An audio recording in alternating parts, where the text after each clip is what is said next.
For almost a century, Arabs and Jews have fought for control of the Holy Land.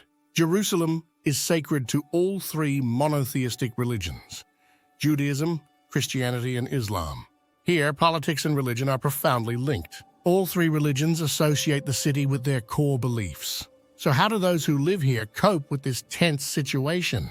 For Christians, Jerusalem is the city where Jesus was crucified and rose from the dead.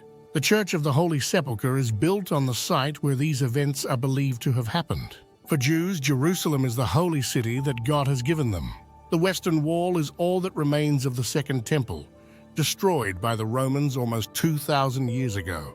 Where the temple once stood, Al-Aqsa Mosque now rises into the heavens. After Mecca and Medina, this site in Jerusalem is the holiest in Islam. The Dome of the Rock is built on the spot where Muhammad is believed to have ascended into heaven. In the Old City, which covers less than 1 square kilometer, the three religions live side by side in clearly defined districts. All three view Abraham as their father and believe in the same God, but there are differences. There's also the political dimension. In 1967, Israel occupied East Jerusalem, and it's here that a mountain of contention lies. The elevation that the Jews call Temple Mount and Muslims Al-Haram al-Sharif. Arabs call it Al-Haram al-Sharif, the noble sanctuary, and that's exactly what it is to the sides. From an early age, the children have been introduced to the religion of their parents in this sacred place. This is where the Prophet Muhammad is believed to have ascended into heaven on a winged horse to receive Allah's commandments in what Muslims refer to as his night journey.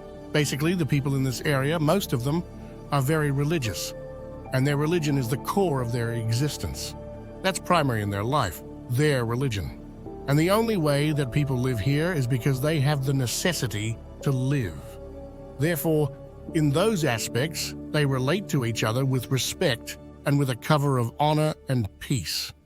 But when it comes to the point where one religion is confronted with life, because someone wants to protest or make a statement in different situations or at different times, then the same person who is your friend, your co-worker, or your boss can be a totally different person, and they can come to the level of violence and even to the level of killing.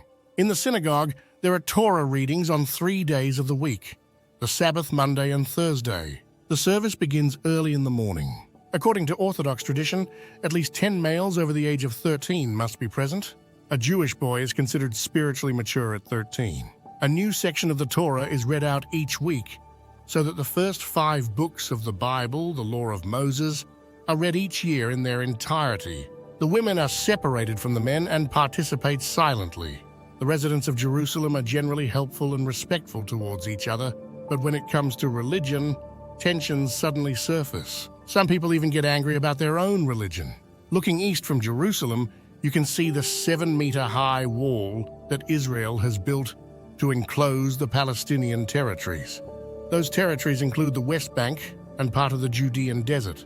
In the Six-Day War of 1967, Israel occupied East Jerusalem and the West Bank as well as Gaza.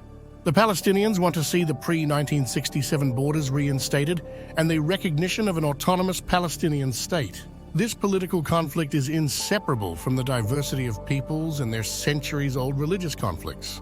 Sadly, religions are sometimes a source of division in the Middle East, rather than a basis for living together.